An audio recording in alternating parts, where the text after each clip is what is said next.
This is Miss Alice, and today I want to say something that most women will immediately feel the urge to argue with. The chaos in your relationship is not coming from him, it is coming from you. And the reason it is coming from you has nothing to do with how deeply you love him or how much you want things to be different. It has everything to do with something most women have never been directly asked to confront. You cannot sit with yourself, and because you cannot sit with yourself, you will not allow him to sit in peace either.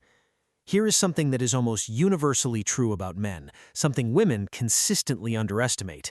Men do not need much to be genuinely happy. The list is short: meaningful work, basic respect, and peace. Real, uninterrupted, nobody needs anything from me right now kind of peace.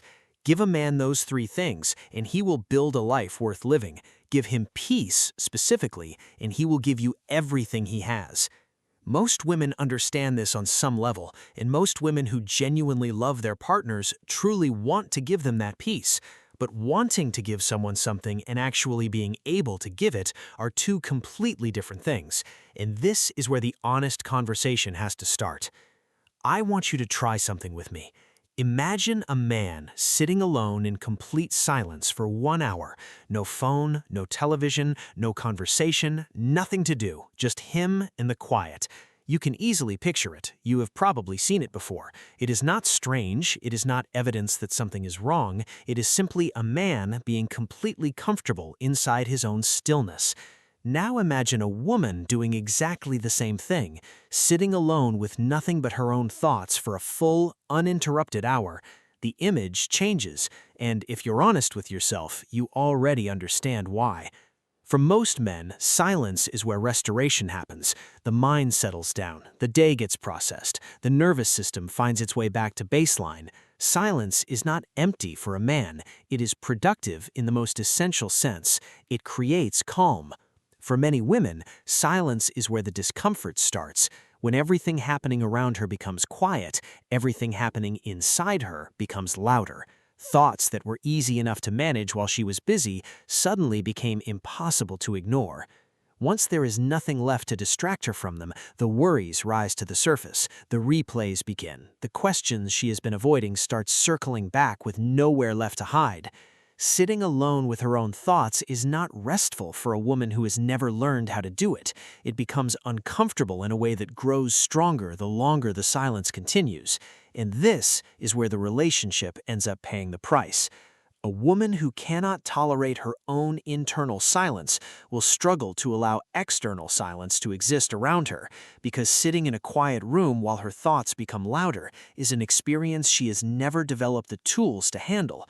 So she does the one thing that reliably interrupts it. She creates something that demands attention, an issue that needs to be discussed, a feeling that needs to be addressed, a concern that suddenly cannot wait another minute. Drama that feels genuinely more tolerable to her than the alternative of sitting still with whatever she has been trying to escape inside her own mind. She does not consciously decide to do this. It happens because the discomfort of stillness is real, while the relief that comes from external engagement is immediate. She is not creating chaos in order to punish him. She is escaping something within herself, and he simply happens to be the nearest available exit. But from where he is sitting, the effect is exactly the same regardless of the cause. He came home needing peace. He leaves the conversation without it.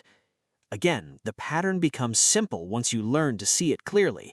She is busy from the moment she wakes up until the moment she goes to sleep, always doing something, always moving, always engaged with something external.